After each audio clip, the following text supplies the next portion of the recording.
Thank you, Mr. Iwry. Thank you for being here. I'm going to pick up where Mr. Barton left off. I've got about 3 areas that I want to cover, so I apologize if it seems like we're going to go fast. And then I've got some other questions I'm going to submit for a written response. But when did you know that the mandate for the businesses was going to be delayed? It's not a yes or no question, but it's a calendar date. When did you know?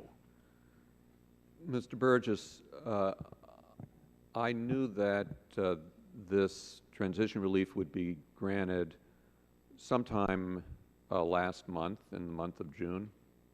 June 25th? June 27th? Do you have a date in your, would there be a meeting that took place? Would there be a phone call? Would there be a record of some type that you could provide to this committee?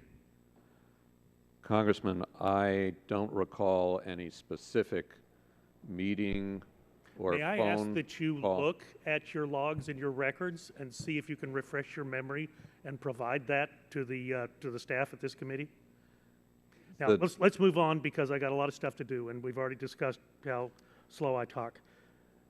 Who made the decision to delay the employer mandate? Was that made exclusively at Treasury, Health and Human Services? Did they have any role at all, or was it also the White House that was involved?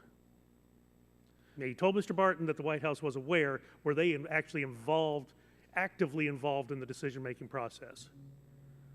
Congressman, policy decisions under this legislation, in particular under the Affordable Care Act, but policy decisions generally that are made by the Treasury Department are coordinated with the White House. So who did you talk to? Who did you discuss this with? Who did you coordinate with? I was not, Congressman, I was not party to all the conversations. Let me just ask you a question. This was odd the way this happened at 6 p.m. Eastern Time on July the 2nd. I think it caught a lot of us by surprise. Valerie Jarrett put it out in a blog post. Was there any discussion with you and Valerie Jarrett prior to her posting this on the blog site? Congressman, I don't recall having had any discussion with Ms. Jarrett about this, and indeed, I'm a policy person, not someone who deals with communications or media relations or congressional relations. So, but sir, this was a big deal, and it was rolled out at an odd time. Once again, will you review your logs and your email? Were you copied on any email, or was Valerie Jarrett copied on any email to you? Can you provide that to this committee? Because I think it is important to our understanding of this process.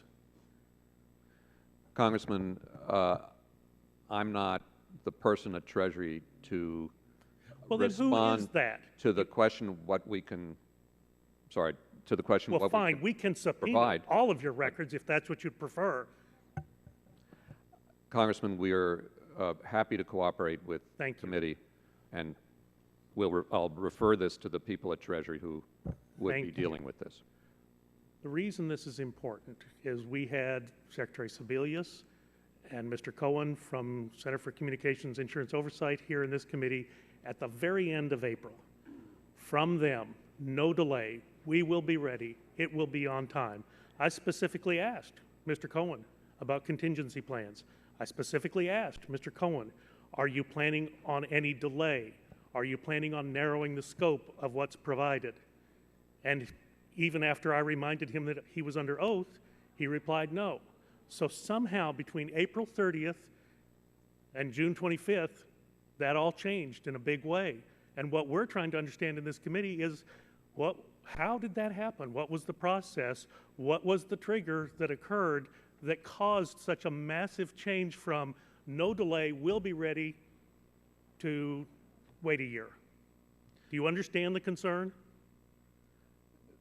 Congressman, I understand your question, yes, and I'd be happy to try to address that now if I might. Well, let me ask you this. What does a deadline mean? Are you aware of the phrase deadline?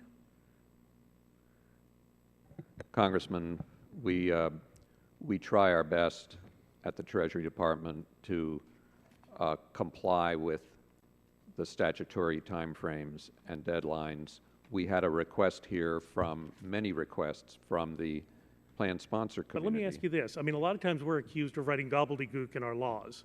But this is pretty straightforward. The amendments made in this section shall apply to the months beginning after December 31st, 2013. That's pretty clear, isn't it? Gentleman's And it time sounds like a expired. deadline, and I'd appreciate a response from your office in writing what deadline means to you and your office. And I'll yield back. Gentleman's time has expired. Now recognize gentleman from